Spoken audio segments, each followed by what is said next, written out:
All right, we're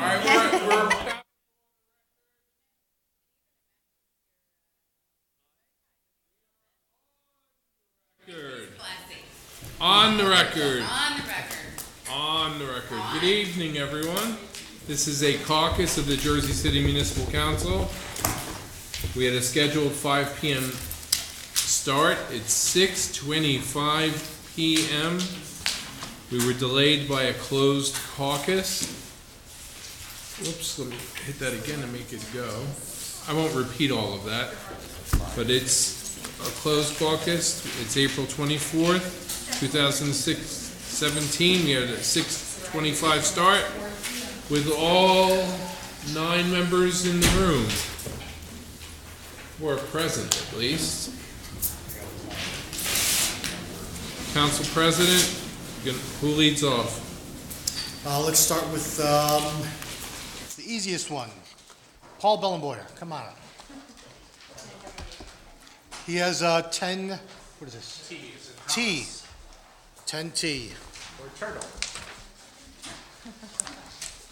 Council President, Councilmen, and women, this is a recommendation from Health and Human Services to adopt a contract for comprehensive animal control services. Going back several years, the city made the decision to invest in developing a professional animal control service. It was a problem area before. Our experience since then has shown that we can do it, but also we believe the city can get more value and enhanced service by contracting with a quality organization which is focused solely on the mission of animal care and control. We put out an RFP. We received two bids. The proposal, which came back from Liberty Humane Society, was judged to be the superior by a long shot, and we are recommending its adoption. Any questions for Paul regarding this? Yes. Okay. When I see that the cost of that we outsourcing to the animal control cost almost $1.2 million, a little more than $1.2 million. But if we do the in-service, current, what are they called, animal service, from the in-house service, I think it costs far less than that. So it is certainly not Far less, Councilman.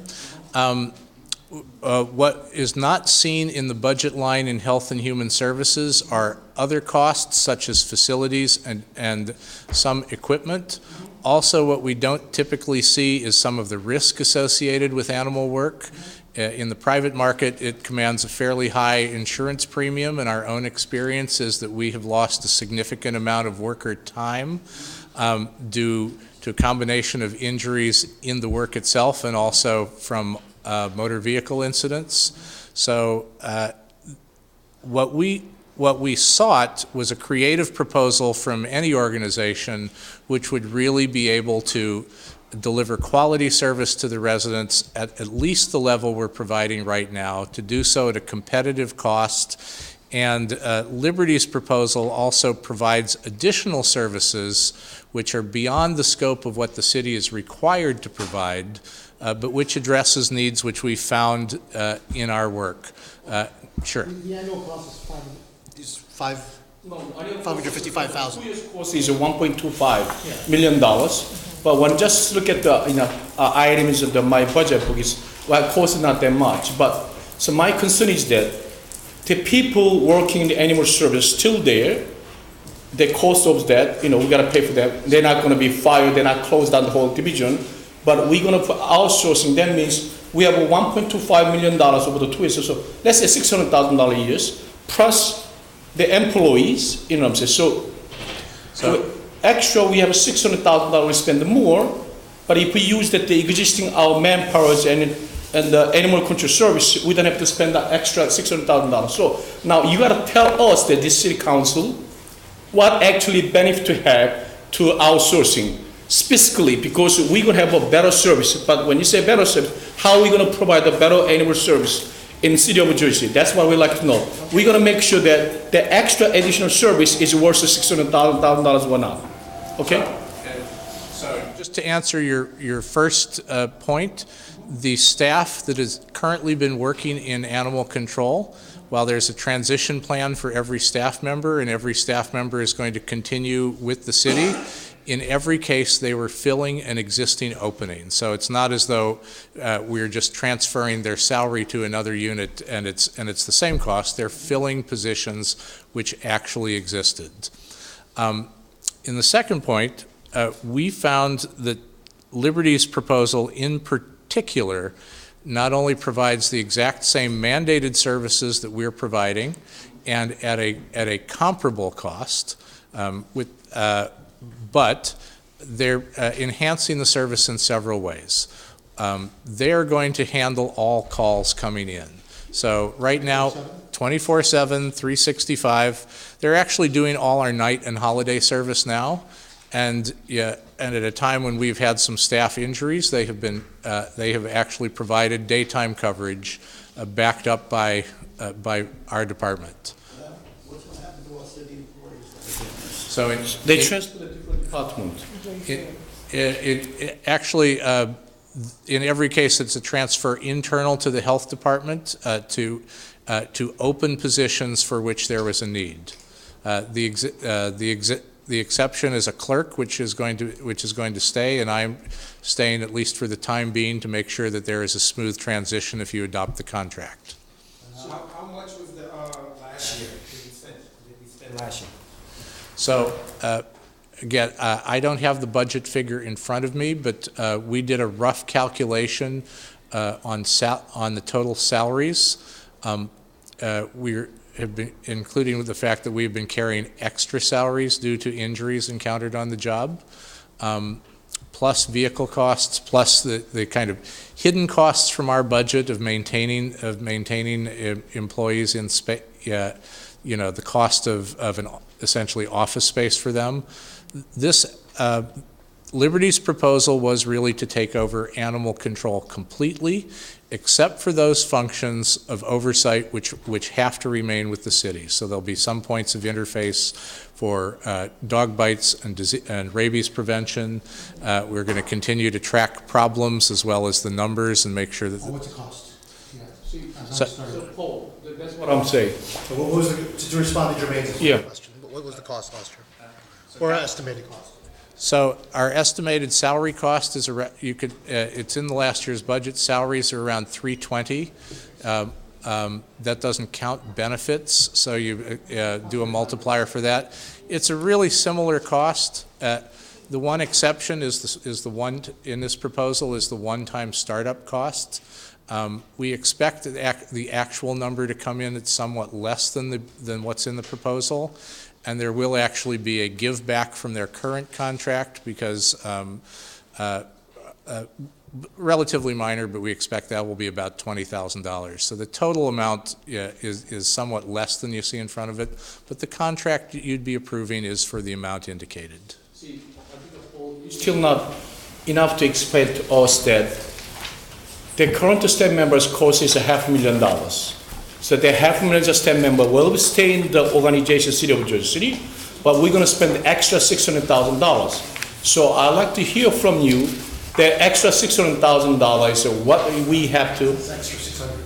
He's saying unless you do layoffs, you're still carrying the cost. Is that what you're saying? Yeah, so like a bottom line, we pay currently $500,000. We got the animal control service, but now those of $500,000. What I was saying is that there are current existing vacancies that are intended to be filled in other divisions of the health department, and that they're going to transfer these individuals in there, so the cost is not being, there's not an additional cost to the city in that regard. We would be hiring someone new to fill that position, or in this case, it's filled by a transfer. Then my next question is that the trucks, we have equipment. What we're going to do there, although we're going to, those equipment, the trucks, the animal control, we're going to give to them. Repurposed. They go back to Public Works, who reassigns them. There's minimal modifications to one vehicle and none to the second one. So in other words, vehicle equipment going to stay in the city of Jersey. Stay in the city. And be cleaned very well. We give to them the lower the price. No? They're already cleaned very well, but yeah. Of course they are. Hey, Paul, guess what's back? The Raccoons, skunks. skunks. My neighbor got it the other night. That's the wild animal, so he said out of his. I'm just kidding. He knows With I'm existing kidding. staff, do we currently do 24/7 enforcement? We do 24/7. We provide a lesser level of service at nighttime. We go out for what we consider emergencies or critical cases, and that Liberty Humane Society is currently providing under contract. $20,000 per year for that service, in night service. So what we're paying for, we're paying in their current contract, we're paying mostly for animal sheltering, and plus there's an additional for the night and holiday coverage. So if you take the amount of the contract increase, that would be approximately $4,000 a month or $48,000 a year. In other words, we had a contract with no nighttime coverage, and then a contract with nighttime coverage. The difference between that was about $4,000 a month. So now another question is that so we have a 2 years contract. 1 year later, we try to 1 year. If we're not satisfied, the service, can we revoke the contract? The contract provides an option for the city to give notice if there are deficiencies, and then to cancel the contract. I think that's standard, and that's actually in our existing shelter contract as well. This is something the law department puts in almost everything. I got no more questions, no further questions. Okay, thank you, Paul. Thank you. So before we continue, and I want to apologize to everyone here, there is, as you know, the Jersey City Small Business Awards. Each of you nominated two businesses to be honored tonight. The ceremony is going to go on. I don't know, I'll defer to the city clerk, whether we can suspend these hearings and then go there. If council people wanted to do that, you do have honorees there. I have honorees there that Two at a time, and keep it rolling. do what? Keep the move meeting them going. out. Let one or two. Let one or two of them go out while the caucus is going You on. can't cancel it, you have these people here that. Right. No, I'm not canceling it, I'm saying, But I mean, they okay, does that sound like a good idea? So, I guess we start with A and B, and, I don't know. Well, let me coordinate, actually, could you coordinate with them on that and find out if that's a doable situation? And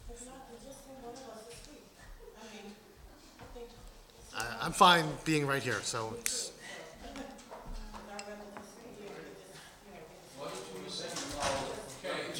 Next victim. Can speak, just send one of us out to represent us all. Who's the next victim? I was asked by the mayor whether council wanted to come out and join them, so. The mayor can represent the council. Right. Yeah, the mayor's up. Can I It's make fine, a I'm motion? just offering, because I don't know how other people feel, I'm fine being right here. So- Okay, next item, Matt, you want to step on up, do you have 3E? 3E, this is an ordinance that came about from a report conducted by a company through the I-Team, Zucker Systems. It was a recommendation to take the scanned version of the general development application, which is the application for site plan approval, out of the municipal ordinance, and to maintain it by staff. We all already request a completed application for any site plan. This just allows us to maintain the application better in-house without having to come through for minor changes before the city council. It will also allow us to move the application online, so we're not in conflict with our ordinance when we possibly and hopefully roll out an application form online through the city's website.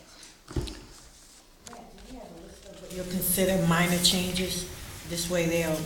No, I mean, I think the last change that we made was please enter in your base flood elevation. So that was a minor change that we came before council for. Off the top of my head, that might have been the last one we came and did. And that was obviously post-Sandy. Any other questions for Matt? Hearing none. We have Steve Miller. Steve, you have 10W? 10R, I'm sorry.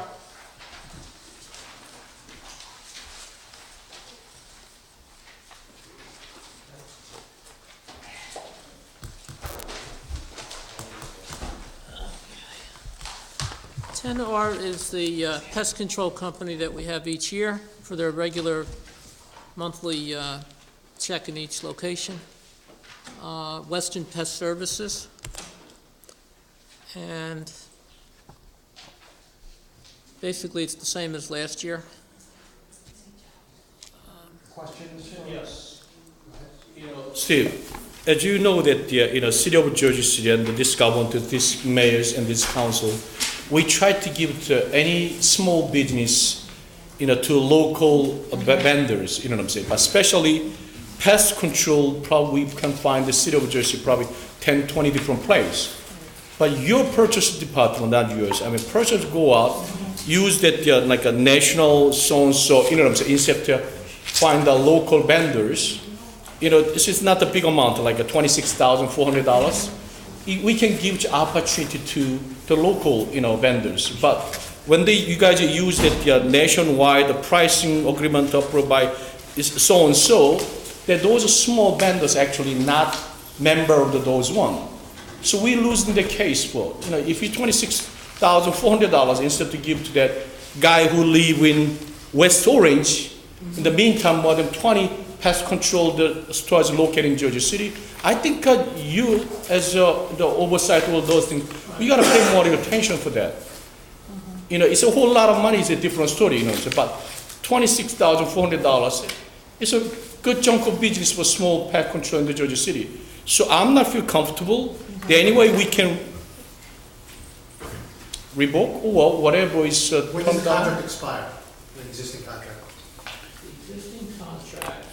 26? give it to local vendors. That's what I'm looking for. April 26th, did it It's say? valid until December. Even though we delayed like a week. All right. Pest not control the Jersey City, so can we do that? Can't you withdraw this one? We'll find a local vendor. Steve, This is a co-op. This is the co-op agreements now. Instead of bidding, instead of state contract, instead of GSA, a lot of them are using co-op agreements for different products and services.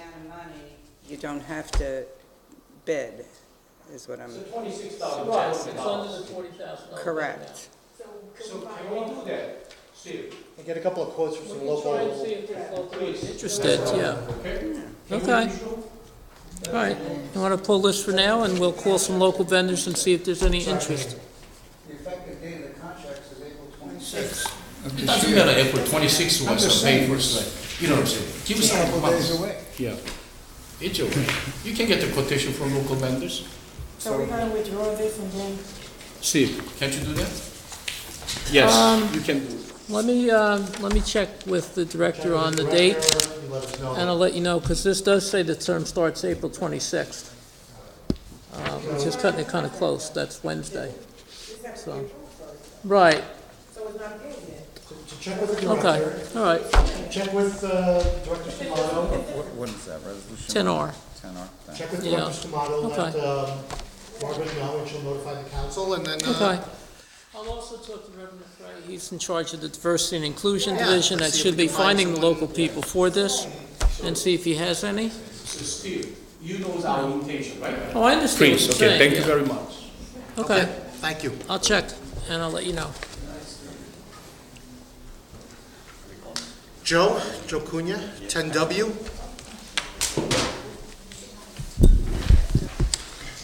Okay. Engineering Services Contract to Stan Tech Consulting Services for the Grand Street Concept Development and Assessment Report Project for the Department of Administration, Division of Engineering, Traffic and Transportation. Thank you, Council President. Good evening, Council. As Council President mentioned, this is for professional engineering services for the much anticipated, or at least by our division, and I know Councilwoman Osborne, who brought it forth a few short months ago, for the increased pedestrian and bike safety. It's essentially a study of the entire corridor of Grant Street, from one end at the junction to the other at the waterfront. It's approximately 1.3 miles, and 1.3? Is it closer to 2? I withdraw that. It's closer to 2 miles. On Grant Street? So I'll explain. There's something called a road diet. It's a very, it's not super novel, but it is relatively new nationwide. It's praised and promoted by the Institute. It's an international institution, Institute of Traffic Engineers, ITE. Where you see these 4-lane section of Grant Street, and again, this isn't guaranteed by awarding this contract. The whole purpose of this contract is to study this to see if it's applicable. But typically, let's take, for example, the 4-lane section of Grant Street. You would possibly add parking to both sides, protected bike lanes. And when I say protected, you could lay out the bike lanes between the parked cars and the curbs. What you would end up with is 1 lane of travel in each direction rather than 2. I see it. That's the first reaction from everyone. Because of the turning. So let me explain exactly. So here's what happens, and the key to this is every intersection is studied, it's counted, and its recommendations are generated based on it. The center lane would be typically not traveled for the majority of the block until it approaches the intersection where you would have queuing for the left-hand turns. By taking the left-hand turns off of the travel lanes, essentially the inside travel lane, studies have shown and proven nationwide, again, that this actually enhances your traffic flow because you're maintaining one steady lane constantly going, not having to worry about the left-hand turns, which are usually blocking, causes weaving, causes danger to pedestrians and bikes. I can't make a left-hand turn. What do I do? If you're coming down Jersey Avenue, you won't be affected by this. There's a turn lane for you. You're going to have your own left-hand turning lane in the center. It's basically a dedicated turn lane. Exactly. So if you picture the center of the roadway is going to have a 1-lane width that's going to be totally hashed in yellow that you can't travel on unless you have to make a turn to a business or something in between mid-block until you get near the intersection where the calculated queuing length is designated for all left-hand turns. And that's based on the overall traffic counts, which this study would generate and also recommend. It may recommend that it's not recommended for this section of Grant Street because of traffic, too much traffic. So this would be a study, right. So this would be a study. We would compile the recommendations. I would come back here after much deliberation internally with the BA and budgeting and all that to determine what we would actually propose to you, the council, as improvements on Grant Street. So nothing would be touched on the street physically until we came back and sat down and had a conversation about our findings. To me, it's not new because like everywhere that you see that's not maybe an older city, this is how they do it. This is not a new concept and it works very, very well. In fact, it drives me bananas that you can't find stuff like this, up here. There's Hoboken just did it not that long ago on Observer Highway. The only difference, well, what they did is they moved all of the pedestrian and bike flow to one side of the street. They cut their 4 lanes, 2 in each direction, down to 1 in each direction, and it seems to work very well. We have spoken to the couple of the officials in Hoboken, and they've encouraged us to continue to seek this. I'm not totally familiar with inside Lincoln Park.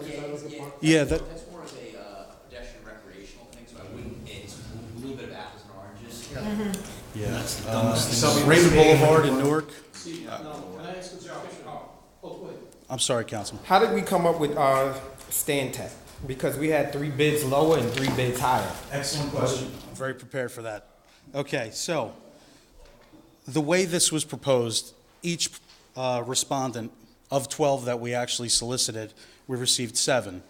One was essentially non-respondent, and unfortunately, he's the only one, or they're the only ones from Jersey City. The hours that they proposed to spend on this project were significantly lower than what the others had proposed. The others were pretty close in range as far as that's concerned. But it's very important to note that 3 were lower than Stantec. The 2 that were not non-responsive have no experience with road diets at all. That was one of the key elements of this entire corridor study. This was based on a 100-point system. 20 points were given to the cost itself. We weren't looking for the low bidder. It would be, we would be shortchanging the city if we went that route with this type of study. So that being said, we further broke down the numbers. When you take the hours proposed by each of the individual firms and divide their total to get a unit cost per hour, Stantec is actually the lowest unit cost per hour. So you get your best, quote-unquote, bang for your buck with Stantec, but that's not why we picked them. Their entire proposal, their history with this type of corridor study, their references, and their standing in the industry is why we went with them. The Committee of Planning, Engineering, and Traffic Divisions all reviewed each consultant's proposal, all came out with Stantec as the highest scoring on their proposal. The lower ones were a little bit different, but hopefully that helps answer. One other thing I do want to add, of the public outreach portion, which is going to be key. What I just did here with Councilman Bogiano explaining it and having community meetings to discuss this with your ward and Councilwoman Osborne's ward, because it affects both of you, they are proposing to spend the most time with community outreach. Can you speak to that? Yes, so basically we're going to have a kickoff meeting internally. We're going to speak to, we're going to discuss all of the proposed upcoming projects that we know of, developments. There's many coming down the Jersey Avenue area especially, the proposed bridge. All of these things will affect the hospital itself. All of these things will heavily affect the outcome of this corridor study. It's important to relay that to the community itself where this corridor study will be affecting the most. So we may have, for example, at least 2 community meetings, 1 in each ward, or 1 in a mutual location where all the wards will be, invited to it. As much community outreach as possible, and they're offering us the most in their proposal, a significant amount more than some of the other competitors. And that's going to be a key part of this entire study. Can I speak there? Yes, sir. So our cost that you hired consulting company, $169,000. But when I remember 2016 or 2017, I didn't see any budget for $169,000. Number one. Number two, if we don't approximate estimated cost for that, put in those things, how much cost will be? When I see the newspaper, there were $3 million talking about. Okay, so where did it come from? $3 million. Something we don't even know. So well, what he's referring to, there was an article written by the Jersey Journal, NJ.com, that references our unit cost per mile, and that compares Chicago and another city, which escapes me, which was significantly lower. We had a price tag of approximately $3 million on ours. That assumes full paving, curb to curb, from one end to the other. That's yet to be determined. As I said, we're going to have to come back here and discuss this entire project with you. We may not have to. Is it grant or? Nope, this is all capital. I do have some capital reserves for specifically regarding this, professional services. In the last 2 capital ordinances, you gave me a line item for that. We've used very little because we're doing as much as we can internally. This is outside of our expertise. We're starting to dwindle down on that money now, but this is one of the very few that we've actually. But this one is, I'm saying that this one is on the budget? I don't think so. As an item, no. Not specifically as an item, no. That's what I'm saying. I have a general item called professional services. $500,000 for the last capital account, which is entirely available. And in the previous one, there was another $500,000, which we've probably drawn down about half. And we asked him to study this Yes, we understand, but I mean, that He's when we put just doing what we asked. chunk of money to allocate it, So the answer is yes. The answer is yes, there is the money. And just to, You're confusing the operating budget with the capital budget. This is coming from a capital budget, so it's we not. also have a little bit in It's not operating in as your well. appropriation. that's what I'm sure. It's not in your appropriation. come from the A too. No, that's not coming out. It's a general,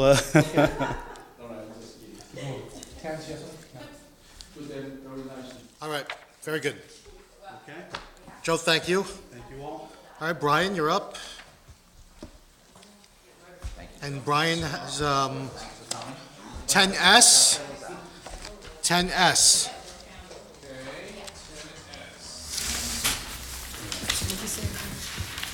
Awarding a negotiated contract pursuant to New Jersey statutes annotated 40A:11-5 to World Construction for the Pershing Field Ice Rink, new ice court flooring project for the Department of Administration, Division of Architecture. 10S. This is great. I was asked to help out with this project. It's really for the Division of Recreation. They're looking to resurface the Pershing Field Ice Rink for better use for the summer session and other sessions. We put the project out to bid 3 times and did not have good results, so we had to enter into a negotiation. And I'm happy to say that it seems to be working because the original bids were north of $300,000 for this project, and I think we had a budget of around $100,000 initially, and we're able to get the job done with World Construction for a reasonable fee. Includes a lot of work, new dasher boards, and the surface itself. That's a big difference between 300 and 133. Absolutely. Serious question. What's the problem with the track? When's the track? All right, let's finish Wait, this. can we finish this? Can we finish this? Let's finish this It first. was anticipated. Oh, yeah, that's true. You anticipating since 2015. Yeah, we had a meeting the other night. Yes. People want to know. We can where the finish track- this item. So 300,000, 133,000, big difference. Yes. I mean, are we getting quality? The install is by World Construction, and they are a certified installer for the manufacturer. We can't really do any better than that, and it's basically just a new surface for the court. So you were able to negotiate this because we couldn't find a bid for three effort? That's correct. Is that the law? Yes. It requires 3 to go out before you can negotiate? Okay, thank you, Brian. Okay. So we said Track. $70,000. So now, the way he said, that the councilman Richie Bojana said, when they're gonna be Pershing Field the tracks, where the money gone? $800,000, still in the tag? I'm sorry? The track. The track, yes. When we issued the 2015 $36 million bond, they have itemized the $800,000 of Pershing Field track. Where is it, the money? And what is the reason they're not able to do this still 2 years later? That's what I want to know, right? Okay, We had a good. meeting on this the other night, and the people have had it up to here. They're telling Yes. us the I'm promises. going to let him respond. Yes. Yeah. I'm working with engineering. I know it's not you. Yep, we're working with engineering to get the track surface paved, okay? The original money, the mayor wanted to have a track that was sanctioned for high school events. That track is too large to be sanctioned for high school events. If we did that, you would lose the ball fields. So the plan is to, with the business administrator, keep the track the way it is, only refinish the surface with a hard surface, paved surface, so that it's more user-friendly. And we are in the process of proceeding with So that. I'll jump in if I may. We've officially taken that project over, largely because it resembles a road job. It involves grading the subgrade and paving with asphalt above it. We've already started the design, and we anticipate being done before the end of the year, but more like September. Being out to bid by August or so, more like July. And if need be, we're also looking at some existing contracts that we have that may have room to execute this project under those contracts because of the quantity that we have left in there. Again, similar quantity to roads, it's asphalt, it's grading, it's stone.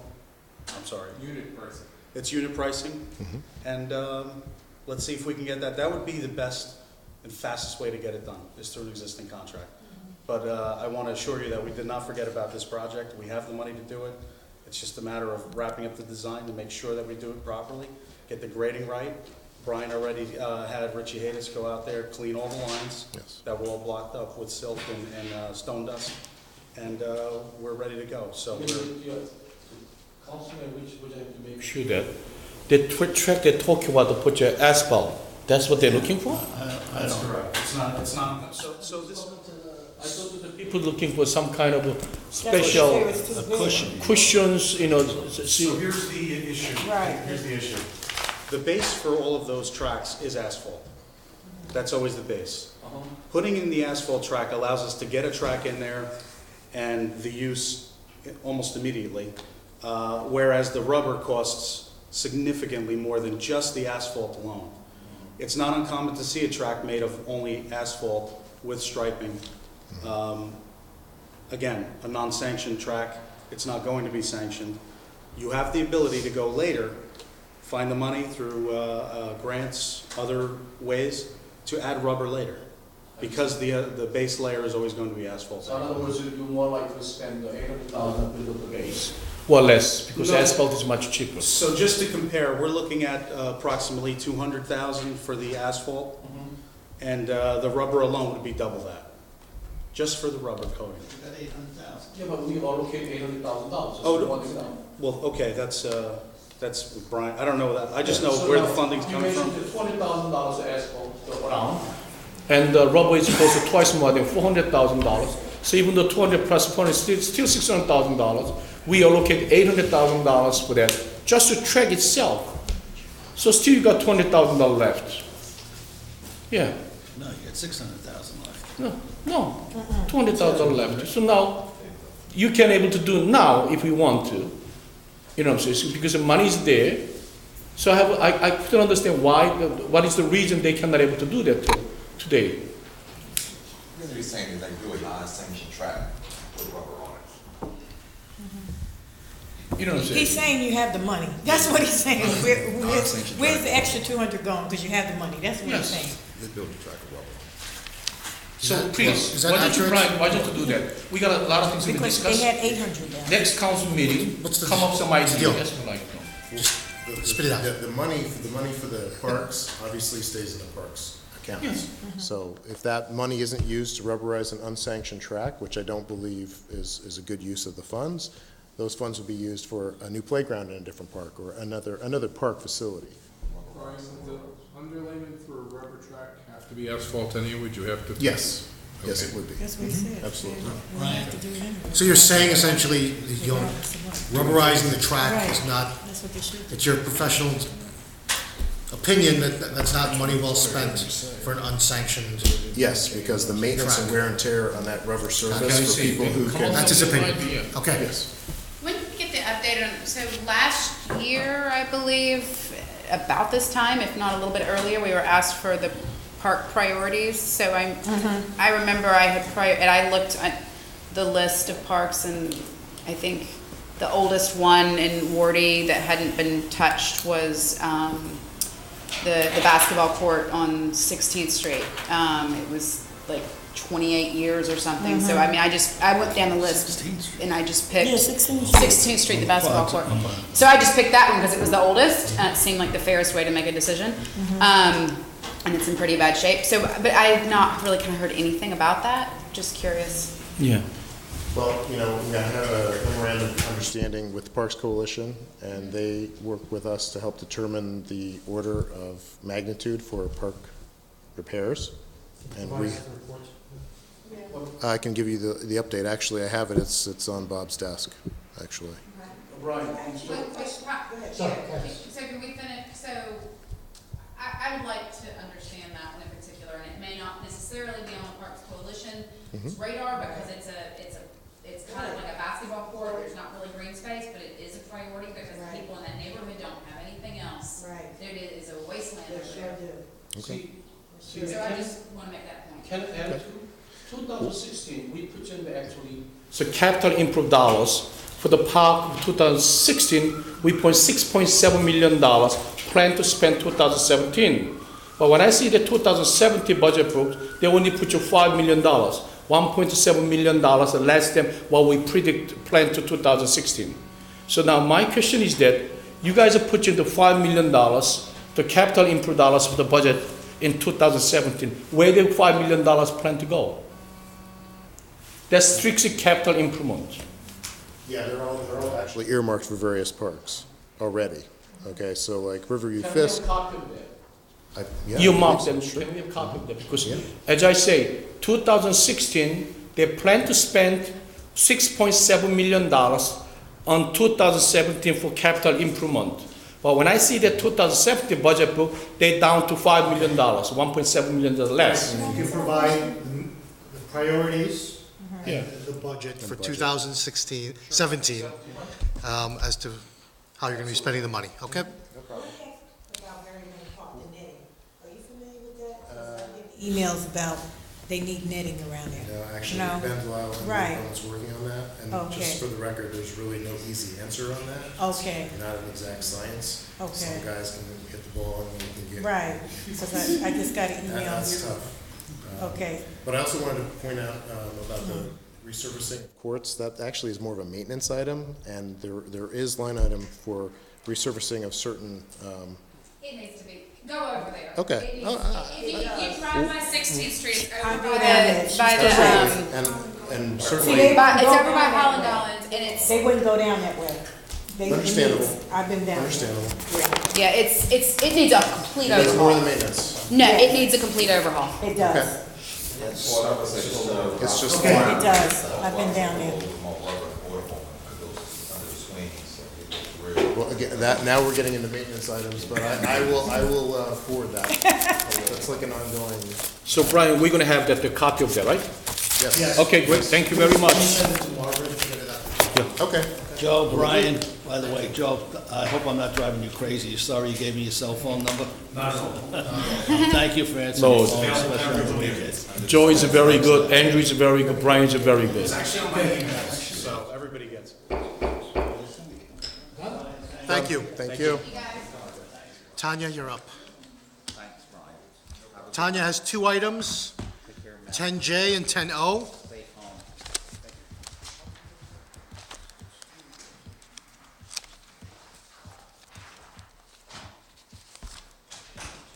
J, they're both resolutions authorizing the planning board to conduct a investigation of conditions to determine if it's an area in need of redevelopment. 10J is the Route 440 Culver Avenue Fisk Street Extension Study Area.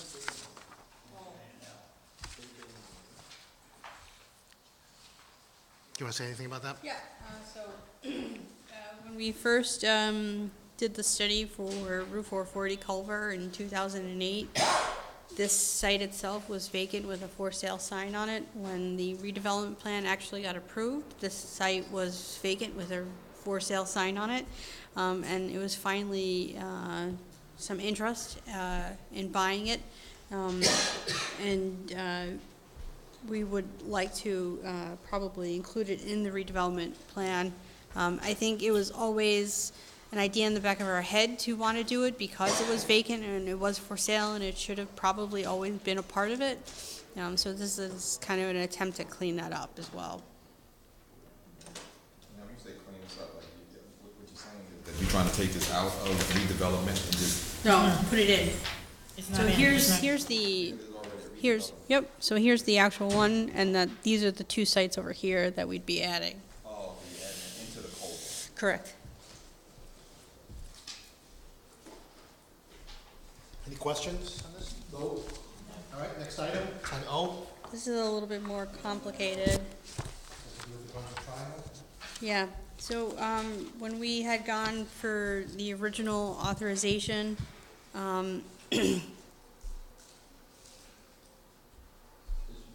basically, the long and short of it is that we needed to take out of the study area what would have been the Conrail right-of-ways, because we want to keep that preserved and not have it confused with any other kind of development. But also, when we had met with the V&A, they were felt very strongly about including Mary Benson in the redevelopment plan.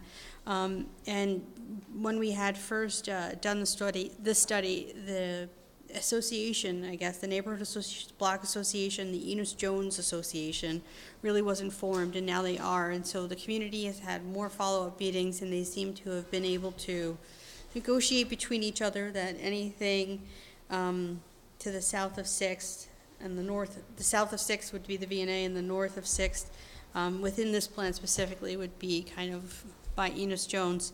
And so after meeting with the both of them, we decided to include the properties also kind of like you can see it's a little bit of a belt from Mary Benson to Enos Jones. And that's really it. Is also just to make sure that there was no confusion and a cleanup for the Conrail embankment easement and to pick up Mary Benson. So some extra blocks are also picked up, and that's because we kind of want to get ahead of the curve before we start seeing zoning board applications. Excellent. So you're saying this is currently city-owned land, right? No. Oh, this is private? It's private. It's private? Yeah. And like nobody wants to purchase it or do anything? Somebody does have interest in purchasing it, which is why basically we're looking back into it. It was always our intention to look into it, but time just got a hold of us. This is something that I know I asked for. He's talking about something else. He's talking about Jay. Oh, okay, sorry. Oh, okay. For 40, over there, 40. Okay, any questions? No. Thank you. All right, who else do we have here? I guess we want to talk about 3H. Is that, we have David and Sarah here, along with, this is sponsored by Councilman Robinson and Councilman Rivera, right? What's that?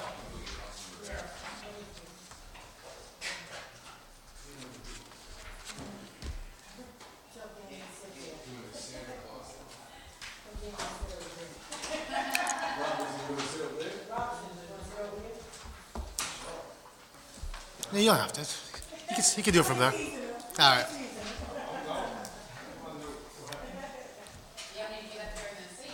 Who's going to take the seat? Are you guys coming up here or no? Okay. All right, who wants the floor? We have 2 sponsors and we have 2 staffers. Who wants the floor? Please, you, them? Those guys. He's pointing to you, you're pointing to him. Which one is it? We have questions? Okay. Jay, I have to explain to this? 100%. So this is for, I'll just read the title again. It's an ordinance. Sorry. This doesn't work. You just have to speak up loud. Yeah. Oh. That does, yeah, it's not for amplification, it's for taping. Oh, okay. So this is an ordinance to regulate affordable housing. I'm just reading the title of the ordinance. To regulate affordable housing created as a condition of a tax exemption, as a condition of a redevelopment plan, or as a condition of receiving a grant from the Affordable Housing Trust Fund, and establishing a preference for Jersey City residents for such housing.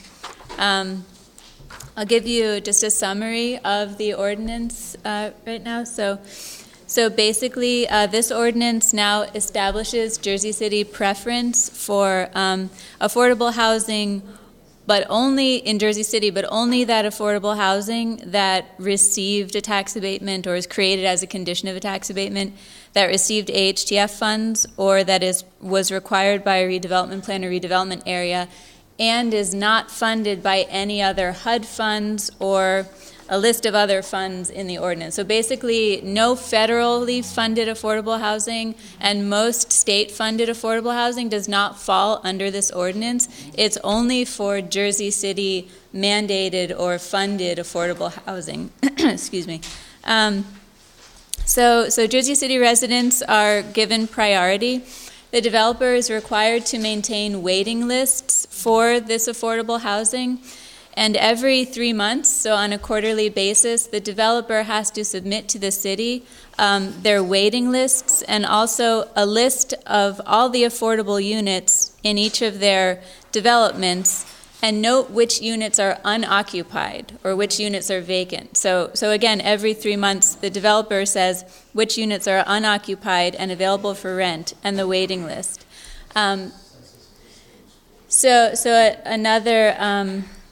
Another element of this ordinance is that whenever on this quarterly basis, if there are any unavailable units in this affordable housing, the developer has to create and submit what's called an affirmative marketing plan to the city. And basically the developer is showing to the city that the developer will openly and publicly advertise the availability of these units. So that's in a publication required by the city. So that's at the discretion of the city.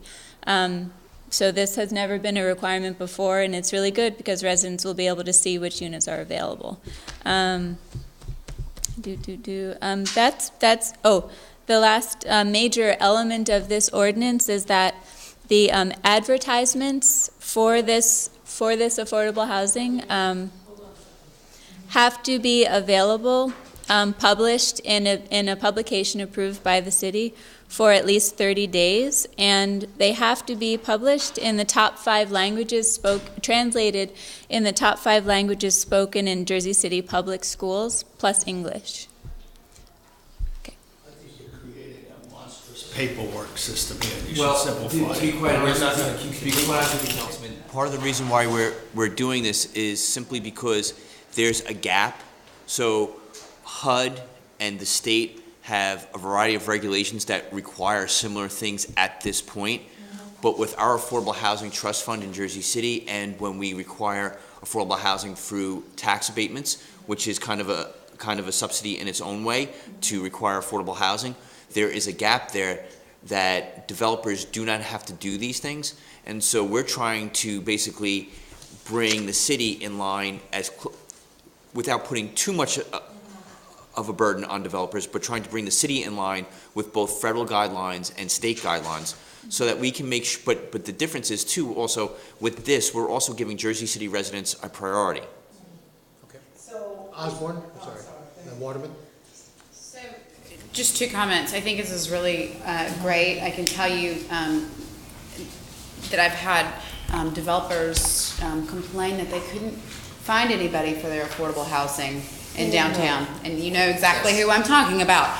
And so this is a little bit to kind of call the bluff on that. Some of that is great. I think it's phenomenal because there's certainly demand. On the other side of the fence, I've had a developer who's has, I think, better intentions with some of the affordable housing, and they've received tons and tons of applications. They haven't even started advertising it yet, and many of them are not Jersey City residents. So this is excellent timing. You guys are really doing a good job. Joyce, I just want to be clear now, so any developer that receives money from our affordable trust fund. But here's the way Okay, we have to think about it. So I mean, do you want to answer? Or I can answer. So if they receive community development block grant funding or home funding because HUD requirements, take precedence. They can't receive from the federal government. If it's just us and or a tax abatement, then this regulation takes place. Yeah. If they receive any type of federal or state funding, then those regulations take precedent. They can still receive those. It's just right. Why can't we require them to at least have 20% affordable in there? That's not what this ordinance is for. Okay. I'm asking, why can't we? Because it's the city money. An ordinance to do that if you wish, but that would be separate from this. This has to do with projects that already have an affordable housing obligation to ensure that they actually. Future obligations. In future obligations. Whatever that number is. So that. Right, but it doesn't impose an obligation. When we do give the affordable funding, we only get like 5 units, that's all, 7 units. We don't get a lot of units. So I'm just trying to figure out. This doesn't address any of that. Yeah. No, since we opening it up, I'm asking, could we? I know what You you're saying. certainly could, and we can certainly have that. Councilman. You can, the So, yeah, I just want to say that in many cases like that. This is something I've been fighting for a long time. So Yeah, now yes, since so- you're bringing this so- ordinance, so- I want to know what else we can do. So in many cases, we should talk about, that should be part of the different land use ordinances, which include the redevelopment areas and amendments potentially to the redevelopment areas or the long-term tax exemption, although I'd have to discuss that with you because I'm not sure legally. We have an ordinance ready to go, and we can sit down and go over it. And I think you'll be happy with it. I have one ready to go. You need an ordinance to do that.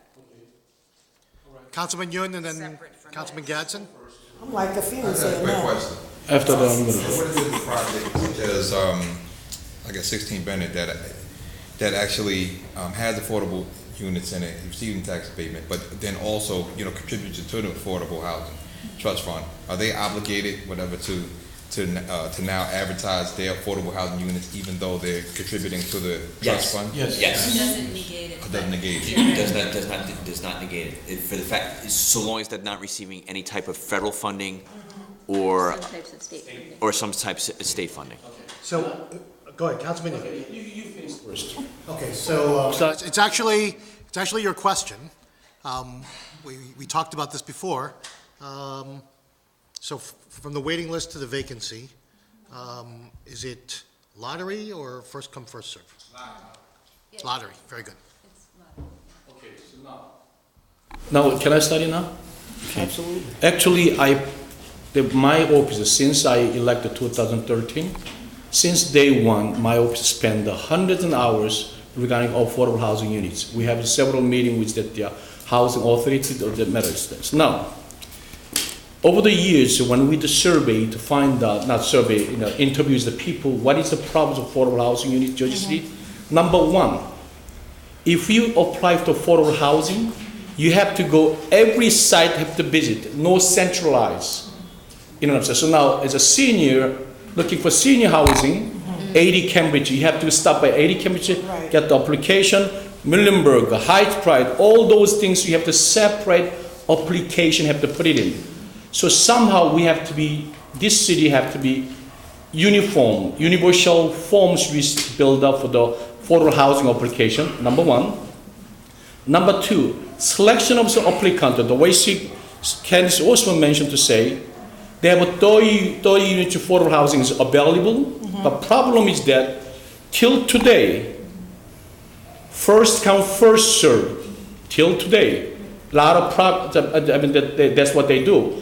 So even though no transparency actually, we have no idea. The people applicant have no idea what number they are actually, and the one number have to wait. Because so what we have to do, new project, new affordable housing project, what we have to do, if it's the same qualification of the applicant, they have to be notary, not first come, first serve. That's number one.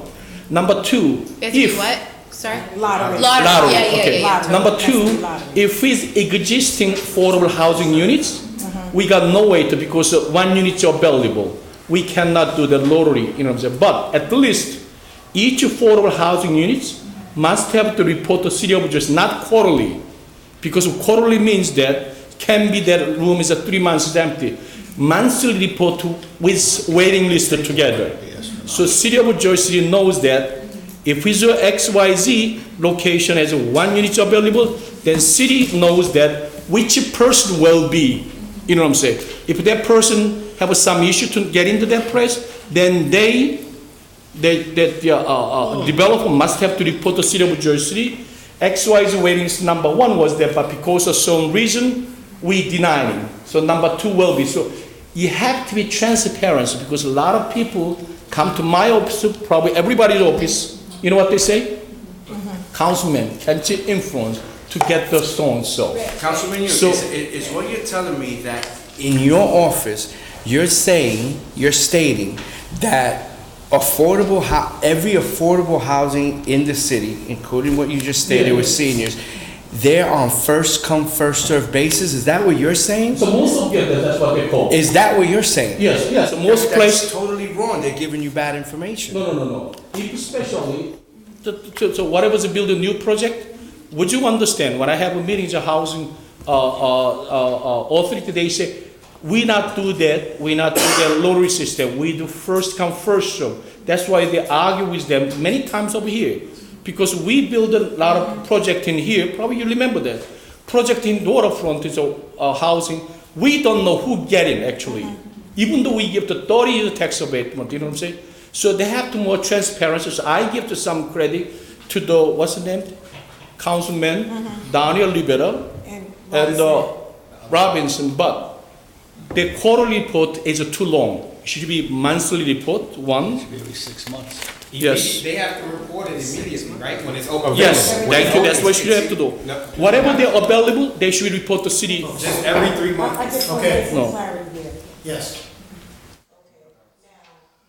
Lines are we gonna follow based on affordable? Because now, you said the federal government won't have nothing to do with it, and the state won't have nothing. Following our guidelines. So who determines the affordable, So you know, that's it. I wanna know, who determines that?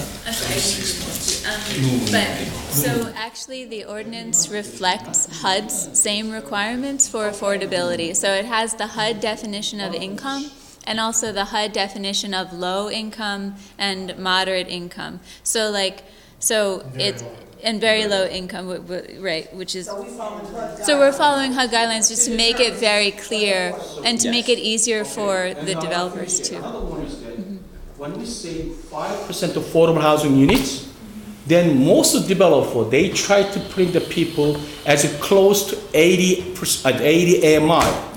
So what we have to do, when you give a 5% affordable housing, we should be saying that 1% 80 AMI, 1% 60 AMI. We should be. This ordinance only deals with monitoring and compliance. So, and marketing, I'm sorry, monitoring compliance and marketing. Is one. And the city of Jersey City, Office of the Tax Abatement and the Compliance, how many people do you work there, and how many person will be assigned for this job? Because this is a huge job too. Well, we have how many days we have to? We can hire So someone. 120 days after this is passed until it actually takes effect. So the city would have about 4 months to hire and staff. The amendment of the tax 2017 budget, right? So we already have in mind someone to do this. No. I don't. Automate it. That's what I Shouldn't mean. need too much We need to headcount. hire people.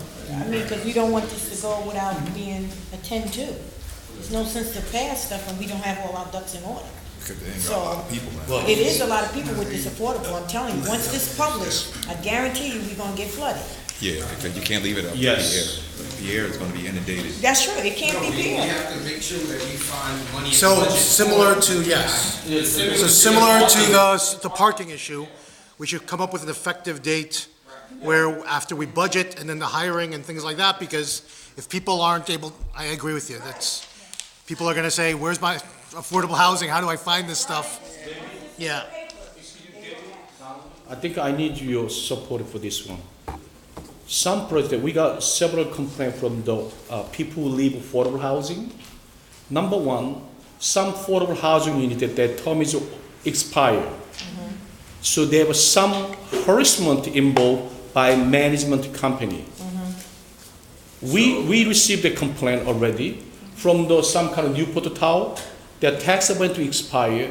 Now they have a forces broken. Issue, but Yeah. let's sit down and talk about that because beyond just affordable housing, every tenant who lives in a building has certain tenant rights, and we have an office of the city has an office of tenant landlord relations that works very hard and very well. Mr. Charles O'Day is the division director there, but I also have some being in government for almost 25 years, I have some knowledge about that. So of course, Councilman, I'm always willing to sit down with you and talk about that and get to the bottom of that and work with you to fix that. So please reach out to my office so that we can. Over here, this is the happen 1209 Summit Avenue. I think we like to show you every council member. So Councilman, you're getting into specific spots and specific sites. I don't have the background to know that whether 1209 is receiving home funding or CDBG funding, so I can't answer those questions. I'm more than willing to sit down with you site by site and go through that with you and help you to figure out what the problems are there for each of those sites. But this is an excellent ordinance that Jermaine and Councilman Rivera. I mean, Councilman, that was Jermaine, I'm sorry, we worked together so long, I apologize. Councilman Robinson and Councilman Rivera put together to solve where there's a gap for compliance, where there's a gap where we think that things need to be followed up on. And this is an absolute step in the right direction. And this is going to fill a gap that exists out there right now, because we have new units coming online that are only receiving, since our Affordable Housing Trust Fund under Mayor Fulop has received more money than it has in a long time. And with what we've been requiring from our various different ordinances, we have more affordable housing coming online that will fit into this, that don't have enough of a regulation on them. So, and Councilman Rivera and Councilman Robinson realize that, and that's why we help them write this. And I mean, Sarah has done months of research on this and gone through this. We've gone through, I don't know how many iterations, Sarah, but about 20. To say we've gone through 20 iterations, it would not be. So I will. Yes. Well, we can take care of that. This council can take care of that. Yeah. And just, should I clarify that the city is not? Can I just ask a question? Yeah. Sure. Folks, if I can get everyone to. So we did have an intention to go out to bid to hire someone to do this function, right? Can you just, no, we had approved a resolution to go out for competitive, I believe it was competitive contract. I forget the exact language around it, but what happened with that? And I know, I just want it for the record, just to be clear. Oh, you're asking. Oh, are you guys familiar with it? What happened to that bid? You're familiar with it. You are, yeah. I'm not as familiar. Just hold on, just please.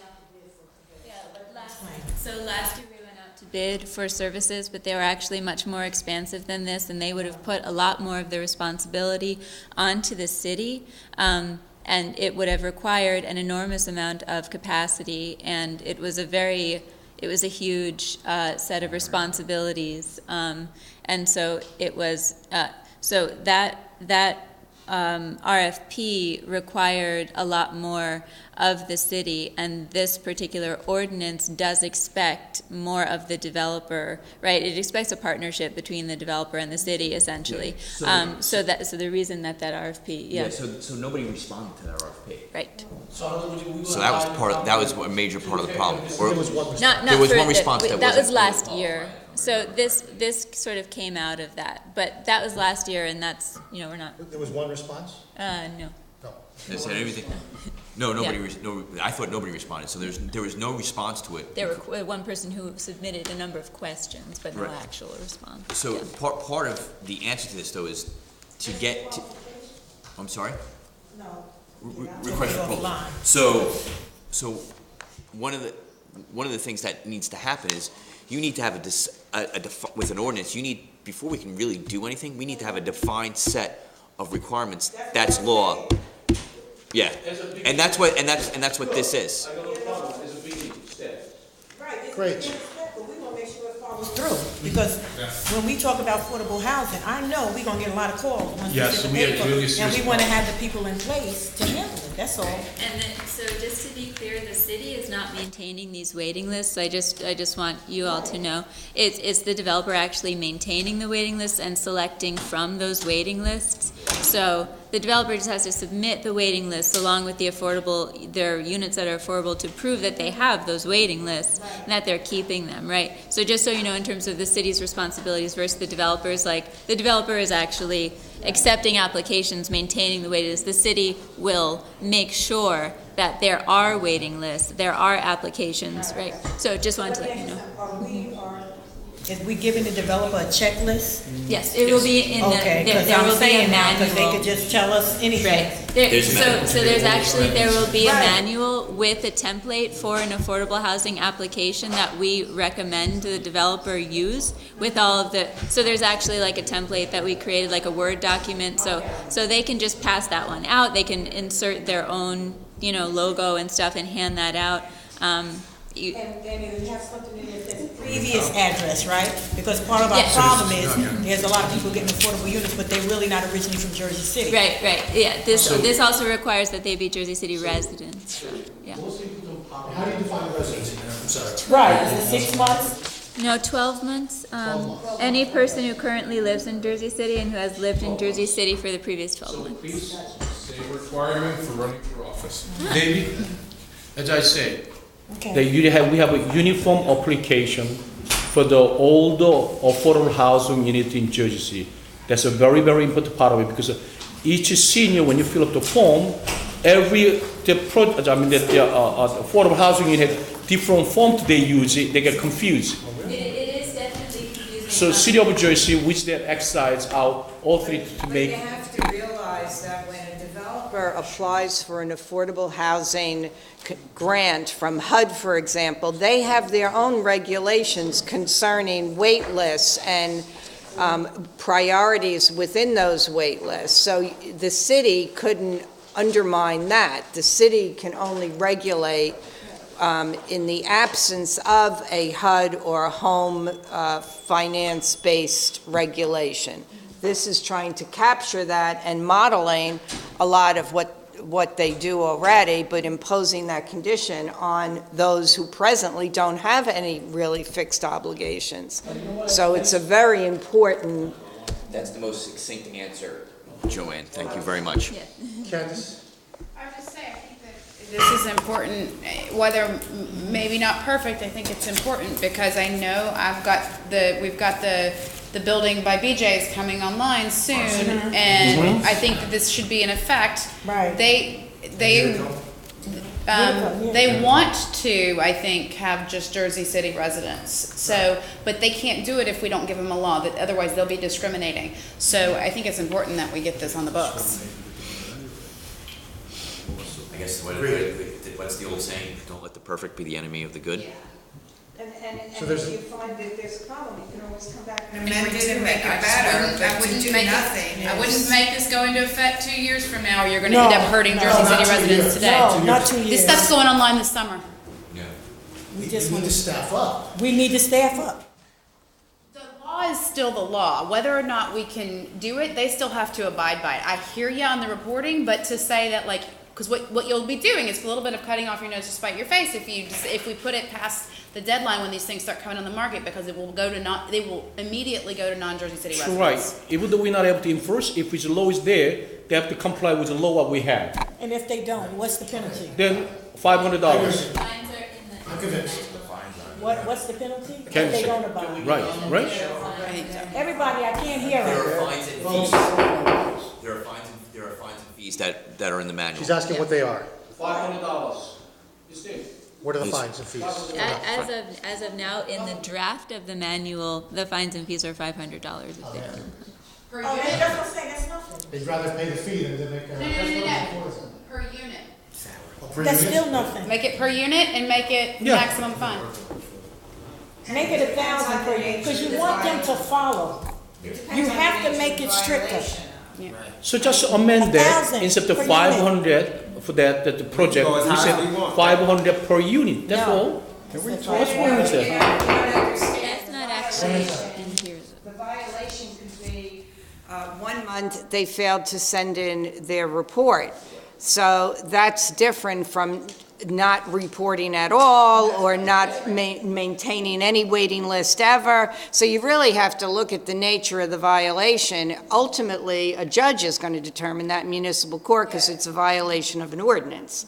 So that's a recommendation. That's what you're really doing. You're articulating a recommendation to a municipal court judge, but ultimately they're the ones who are going to have to determine what's appropriate in the circumstances. But you have to you have to weigh what the nature of the violation is, how often it's happened. You know, you can't, a blanket number, it just doesn't work.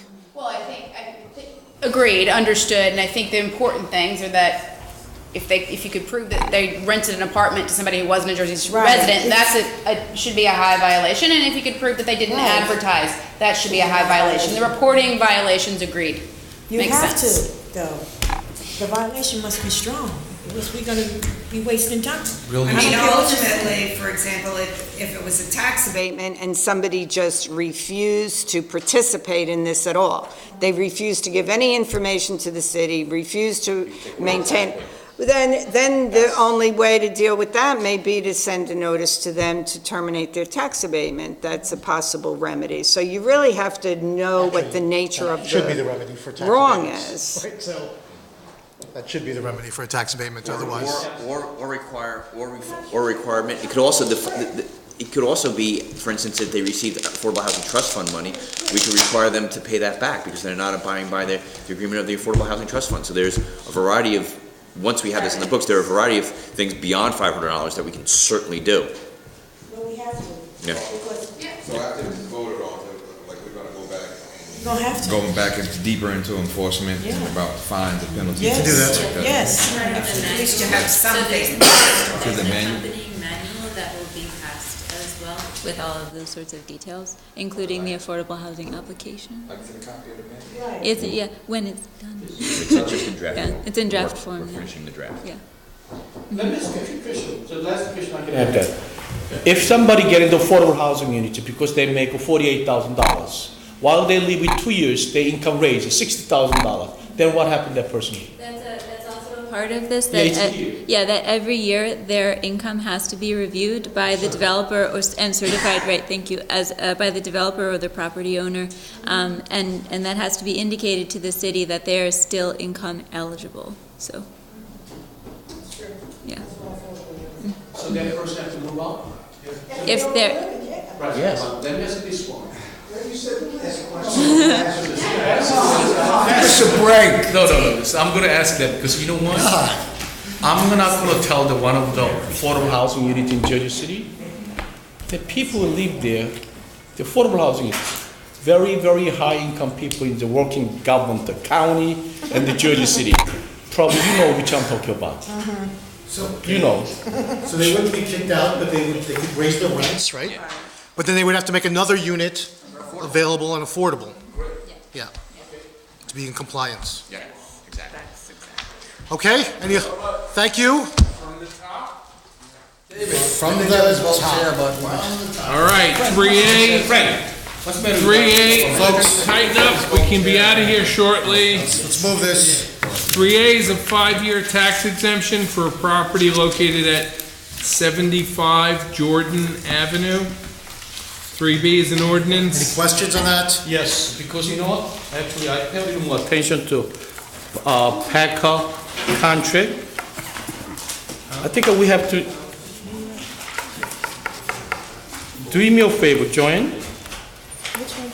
This one has a problem is that they copy paste very old one. So let me say this one, page 5, D2. As we say that we have no DOD, DO, Department of Economic Opportunity, we don't have that, but continue they say that the contract DO. So I'd like somebody review that, the PACA contract one more times. You know what I'm saying? What's the issue? I'm sorry. Okay, page 5. Page 5 of what? D2. The application? Yes, no, union, no, we talk about PACA. Saying there's an apartment in there that don't exist. Take the wording out, the DOE. So whatever this PACA contract say DO, you have to remove. Inside of the, inside the PECA. Inside that agreement. Inside that PECA agreement, like, he said, just take the word. Oh, it's in the agreement? Yes. All right, it's in Page the PICA agreement, okay. Yes. I got it. Whatever say DO, we have to be, remove Okay, that. that was supposed to be correct. Yeah, we have to say that officer tax abatement compliance, okay? Let's go. I have a quick question. So the 1,500 times the 35 units, that means they don't have to put any affordable units in, right? It's not required. That's why some of them don't. They can give to the affordable This is trust just fund. a You could just pay it Yeah. instead of, okay, instead of. That's all I was saying, like, Right. if people contribute to the Affordable Housing Trust Fund, back to the last ordinance that we spoke to, are they compelled to have these units open, whatever, to Jersey City residents, when they already have a commitment to paying into the trust fund? No, they don't. No, because they wouldn't It wasn't be part of the. maintaining the units. They're paying money instead, and then when the city turns around and awards a contract to somebody using that money, they would then The have person to using the money comply. has to comply with So that's what I'm saying, like, most of the folks who have tax abatements, Contribute. they contribute, Yeah. and To the they are not fund. gonna, like, based on the last ordinance, be compelled to make the unit offer itself. affordable units to Jersey City residents, because that's not in their financial agreement from the giddy-up. Well, that's Right. why you had Councilwoman Waterman Right. just suggest, she's asking that an So that's what- ordinance be proposed, so we will propose it, and then you can debate it and adopt it or not. That's separate, though. Realistically, the ordinance that we're gonna vote on doesn't have any, doesn't have any legal merit, because, No, it does, it just doesn't have anything to do with the subject matter that. Just doesn't address the idea of whether it's 20%, 25, 5%, it doesn't address. it wasn't written in their financial agreement from the jump. Like, we're asking them to now, be held to another stipulation with their affordable housing that they didn't have when they first started their, agreement, or when they first had their project. Well, any ordinance that would be adopted, assuming that you adopt such an ordinance, compelling on-site construction of affordable housing instead of making a payment, that would be prospective. That would be for new projects, and they, in fact, would be obligated then to provide the affordable housing on-site and comply with this ordinance that you have on tonight. But you'd have to have both those ordinances in order for that to work. Right now, it doesn't. Your view of it is exactly right. When, from the jump, they didn't have that, you're absolutely right. As you move forward and you consider new abatements, you can make that a part of the abatement, even if there isn't an ordinance to it. You can, for new applications, so, to help you get to where you want to go, Councilman. We're gonna have, You can't make the. We already have a contract, and they relied on that contract, and we approved that contract, and we have to honor our contracts. We can't just change somebody's contract. But for new contracts, that is, new applicants for tax abatement, that you can impose an obligation.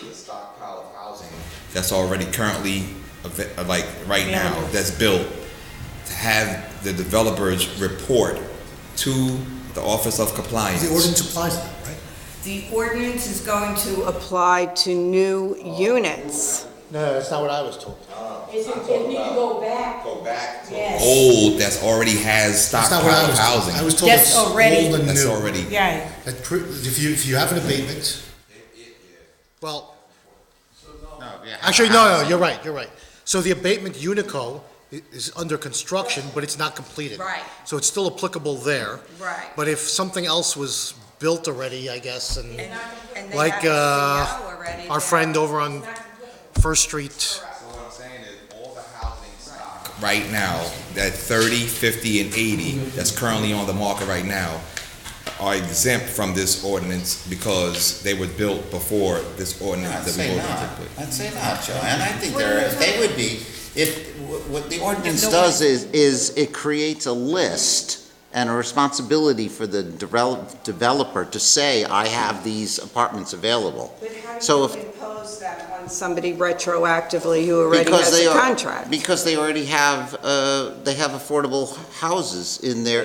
But most of the people who build affordable housing, with rare exception, most people who build affordable housing have a contract with HUD or the state of New Jersey, and they have mortgages, and they have deed restrictions, and they have compliance obligations. There are So there's, list, though, it's not Then Yeah, you but create that, the list. even the list, No, but the- even how people is selected, tenant selection is regulated by HUD.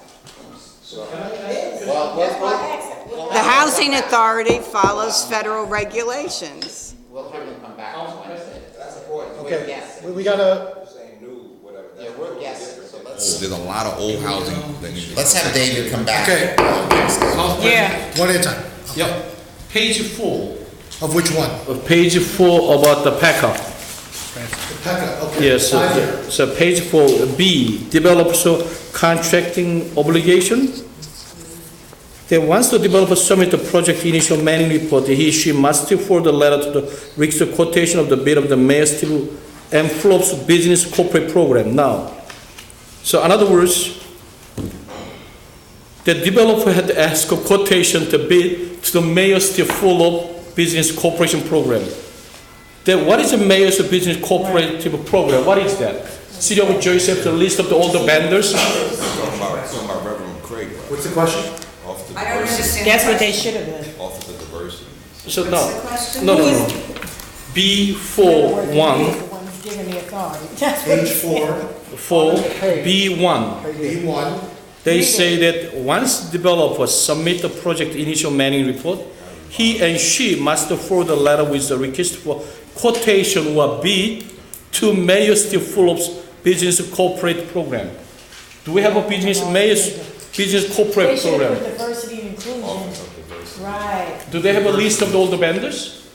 Officer. Yes, they have a list of vendors. Then how they select to make how they make They call the it vendor Office list? of Diversity and Inclusion. Yeah. Do they, how? That's what I want to know. But How- they may have, so just, if we could just check with the language, because it's, they may have established something called the Business Cooperative Program, I don't know. It's, I'll find out. within the Office of Diversity and Inclusion. I will find And out. if we have a vendor list, I like to copy the vendor list. Yeah. Yes, we you know what I'm should saying. get We that. should You know get that, right? No, you should get that. Okay, that and that They one. sent us one time, because I know it was a long list, I got it. No, we didn't- I didn't No, listen. they sent it to us one time. And do they call it the business cooperative program? No, they call it the Office of Diversion and, Yeah, that's what okay. it is. Reverend Craig. Okay, whatever it is, we'll find out.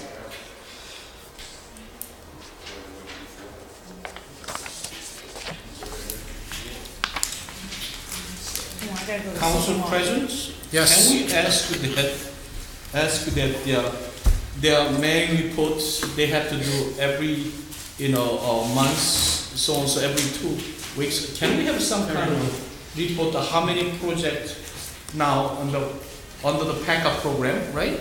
Talk to Pierre. All those things, how many people they hired, so on, so. Can you request Pierre to provide Margaret the report to share with the entire council? For what? It's monthly already, but No, you're not. His is a broader question. Give me a second. You're asking for all the PICAs? Yeah. He's asking for all current existing PICAs.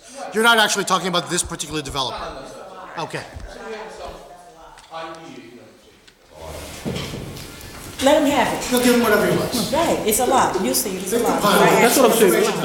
It's out there. He'll share with you. It's required by the state too, so it's not just Jersey City. Any other questions related to? No, DA? no. Okay, next item. 3B is Why are we hiring a person from Plainfield, New Jersey? We have nobody in Jersey. She's already existing. She's there. already, They just moving her. Because I already title found out. change Title. pursuant to Yeah, Linda Ivy civil Green's service. been here for decades. Yeah, that's not the point. If we're gonna create a new position, let's get somebody from Jersey City to head up. She This is already a- went to the city. Okay. All right, 3C is to extend the lease of the city at 103, 105 Oxford Avenue to the Jersey City Public Schools. D, authorizing the city to extend the lease of city-owned property at 109 Oxford Avenue to the Jersey City Public Schools. We did E. I'm sorry. Go ahead, Councilman. D. One said, they both say the exact same thing as far as storing electrical supplies. One is a parking lot, correct? I drove past. One is a parking lot, one is a building. But both ordinance say they storing. Both parking lots? No. One is a brick, like a two-story building. And one is a parking lot. Okay, But they, What's your question about that? the language It just says that both of them are used to store. Yeah, right, exactly. It's just identical. 3D and 3F, right? No, 3C and 3D. 3C and 3D. They're leases, both to the Jersey City Public Schools, for property that looks like they're adjacent to each other possibly, or nearby each other. And it looks like they just copied and pasted because the same. I think they were the parking lots behind the If someone could just check. BOE. Is that it? Why isn't there just one lease? No, they're two different uses, and the current ordinances indicate the same use for both. So it looks like somebody copied and pasted them and didn't change the use. Am I getting that accurate, Jermaine? Yeah, Okay. one is a building. We did E earlier. F is an ordinance amending chapter 182, health and sanitation. Who owns this? Where does this ordinance come Rodent and from? vermin infestation, ragweed, poison ivy, high weeds, and overgrown bushes, requiring rodent control around construction and demolition sites of the city of Jersey City. Does anyone, It doesn't say who did it. I'm gonna ask that it be with, actually, let's just pull it. There's no fact sheet. Which one is this? 3F, All right, 3F is withdrawn. okay? D, amending and supplementing Chapter 3, Administration of Government, Article 9, Department of Public Works of the Jersey City Municipal Code. So I believe this is this Danny's too? Yeah. He had to go to Newark, I think. Yeah, something came up, so. Yeah, this expands, the authority to designate certain employees to be able to. Yeah, 3G. I love it too. And actually, I want to ask a question, if I may. And me and Councilperson Osborne had a conversation about this, because this expansion of powers, who can be designated to issue tickets or violations? Because we had talked about giving that authority to the city council people. If we pass that, why wouldn't we want to, yeah. Can we do that? Sure. Yes, we need it. Let's do it. We're walking around with one of those new devices. Right. Oh, wait, folks, just here.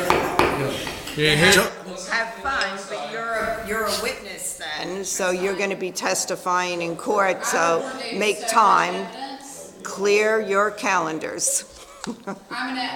Well, I'll do just what the police officers do. This is the day I'm coming in, and that's fine. I'll take a day off to teach people not to park in crosswalks. So, I guess page 3A, it says sales of cut flowers prohibited without proper refrigeration. So does that apply to the guys on the streets with the carts? Page 3, we on G, right? Page 3, 3A. 3A, under chapter 173, retail florists?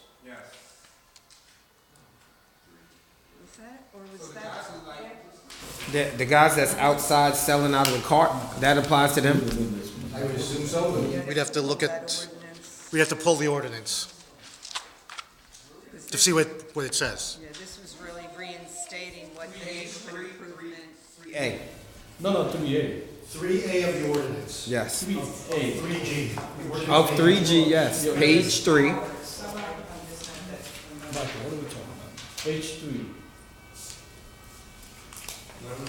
3. No. Chapter 173, retail florists, section 173-3. Sale of cut flowers prohibited without proper refrigeration. And it's basically. Retail florist, yes. Laws, they can. You just, in order to sell the flower, you need to. No, this is existing law. It's existing law. The only thing that's changed is what's underlined or strike through. So really, they shouldn't be out there selling flowers. Oh, no, he's saying. No, I'm saying. This doesn't apply to. That would be a street vendor. This is retail. This would be a different, Retail. this would be a different part of the code. Physical store from. Correct. Flower shop, Is in one order to sell thing. the flower, they need refrigerator because that, in order to keep the fresh flowers, they have to have refrigerator. So nothing wrong with that. Yeah. I'm getting ready to say. Right, so that could be Maybe all that. applicable, folks. So, Joanne was just saying it could be applicable to the corner store or whatever that sells cut flowers and whatnot, and if they're not refrigerating them and whatnot. then It could be. My guess is no one has ever written a summons to, in violation. No, it's not that long ago. Robert and I were just talking about Okay. it, no. Let's, have a public hearing on the municipal budget.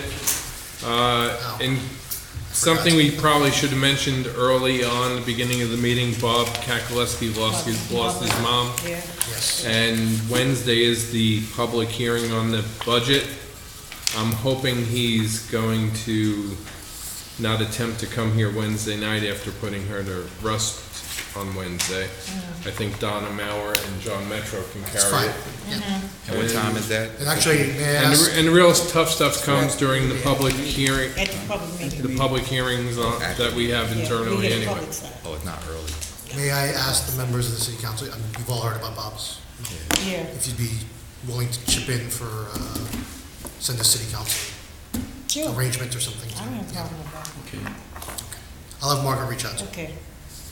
I know I reached out. Okay, and we have the approval of the historic downtown special improvement district budget and assessment roll.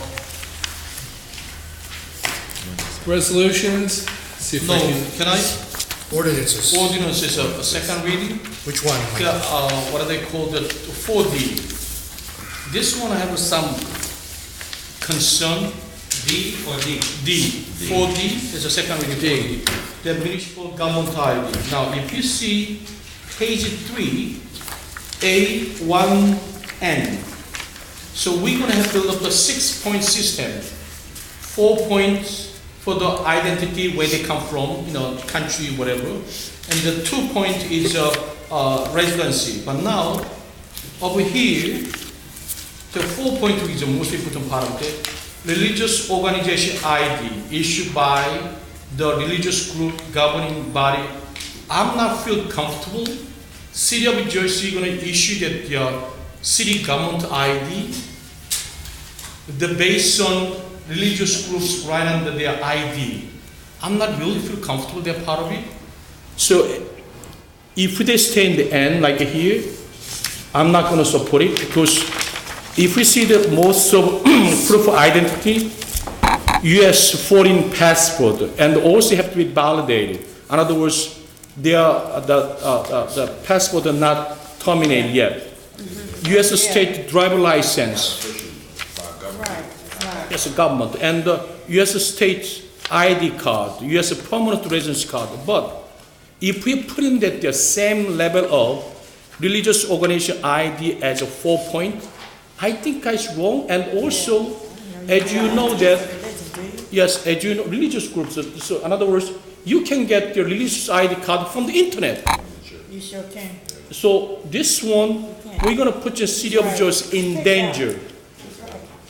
Did I say wrong? No, you're right. Yes, because this one, what we call the government city ID. So I like to remove N. What about O? Yeah. Wow, I mean, it's wrong. Any other document? I mean, having gotten an internet designation so that I could marry someone. Yeah, you have I that, will right? say that So, Council President, there was no check on There was my. no check. So when you say N, I think it's hard to prove that this is city council body. So I like to ask, deleted N, then probably get the all support by city council. But as long as you N, I'm gonna very clear. So you can do that at the council meeting? You can make a Yes. proposal then. Okay, great. But I will say that I'd ask that we enact it. You're probably going to have about, just like the sanctuary city, you're probably going to have 100 to 200 people there, and we can certainly explain it to them, but you can amend it. I would suggest amending it after the fact, and we can make the changes and. Yes, because before we go to city council, at least council members as elected officer, we should aware what is issue this one. You know what I'm saying? Yeah. And I'm not going to say that to hear that I'm grandstanding for this one, you know what I'm saying? So I like to have peacefully, in here this room, that adjust a little bit like that. say or somebody else is not gonna say? My dog. Frank, I love you. Okay, resolutions. All right. I'm not sure if we've resolved that, so are you gonna motion to amend? Yes, I'm gonna make a motion to amend that, delete the end. We can cover that, we don't have to, but My suggestion is that you pass it and and we amend it at the next meeting. Introduce a new ordinance. No, because you know what? It Doesn't take effect for 20 days. You can in fact put a effective date later, but I'm just gonna tell you, you're gonna send about 200 people. You can make the argument about it, but it's. No, listen, Council President, doesn't matter 200 or 2,000 people.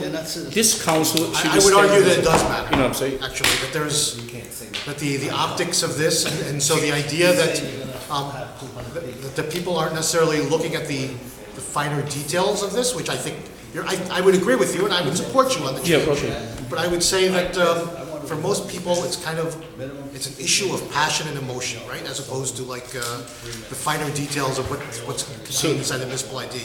I'm not going to use the word, but if somebody want to jump to the fire and we know there's a danger, and as as elected, we should tell them, listen, the risk what involved, we have to bring up that issue, you know what I'm saying? So. Okay, let me take it from the top. We have an emergency temporary appropriation. Stacy asked to waive the 20 days for B, for the inclusion of the adopt-a-lots that you're going to be approving on second reading. C and D, approve the assessment role and budget of the Historic Downtown Special Improvement District. E, authorizes the risk manager to issue a certificate of insurance to the Morris County Public Safety Academy. 3F is a resolution authorizing the city to enter into an agreement with VIC Gerald Golf Cars for the City of Jersey City Freedom and Fireworks Festival. G is an agreement with Morris County to permit Jersey City probationary firefighters to attend the Morris County Public Safety Academy. H is the execution of a license agreement with the Central Avenue Special Improvement District Management Corporation, allowing for the use of a portion of Block 2901, Lot 32. 10I, a resolution authorizing a license agreement between the city and Consolidated Rail Corporation to be amended and supplemented. This is the murals program. J, we did. K is a execution of a mortgage subordination at 28 Bright Street. L and M, authorize the business administrator to execute discharges of mortgages at 90 Stuyvesant Avenue and 90 Summit Avenue. N, closes Erie from Newark to Bay, Montgomery from Marin to Grove, and Newark from Erie to Barrow for the Jersey City Bike Tour, Ward Tour. O was done. P is withdrawn. Q is authorizing submission of a grant application and acceptance of a Hudson County Open Space grant for the Berry Lane Skate Park project. R is withdrawn. S was done. T was done. U is authorizing the City of Jersey City to accept grant funds from the Hudson County Department of Health and Human Services for the peer grouping meal program. I'm sorry, going back to 10Q, is this grant for the for improvements inside of Berry Lane Park? Or is it Skate park, right? the skate park that's being Which are we talking about? Q. for Q? So it's gonna be a skate park inside of Berry Lane Park? Yes. And this money is to Correct. use whatever Yeah. to improve the park with the skates? Okay. So join the 10P. 10P like a Peter, That was wrong. Going back to 10P. 10P like a Peter. So It's withdrawn. It's withdrawn. Oh, withdrawn? Okay. It's withdrawn. That was wrong. It's withdrawn.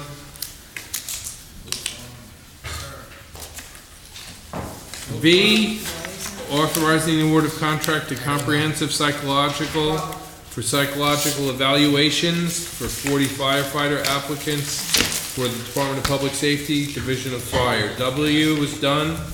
X, settlement of the lawsuit of Tony Roche versus Journal Square Plaza Urban Renewal Associates versus the City of Jersey City et al.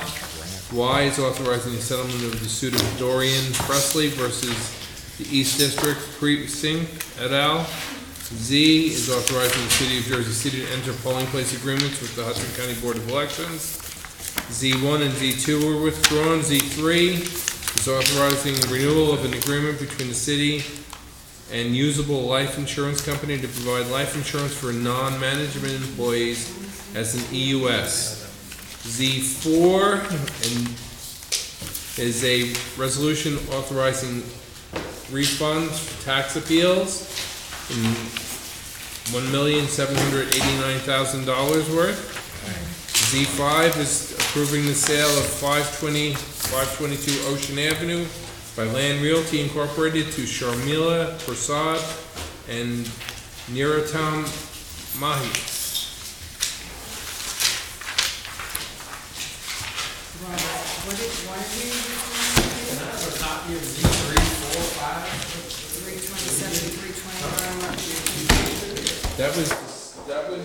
There was something going on early in your meeting, and I don't know what the purpose was. I have a question. P was withdrawn. P is withdrawn. This came from the business administrator. It's officially withdrawn. Rob, I have a question. Like if someone gets their taxes appealed and that money's getting reimbursed back to them, how does that affect whatever the money, like that money comes out of like this year, or does it affect like the next quarter or like the next? Budgeted for in this year. It's budgeted for this year. Can someone please sing that song at 8:11 by Councilperson Waterman, seconded by Councilperson Osborne. Good night, everyone, except Councilman Rivera.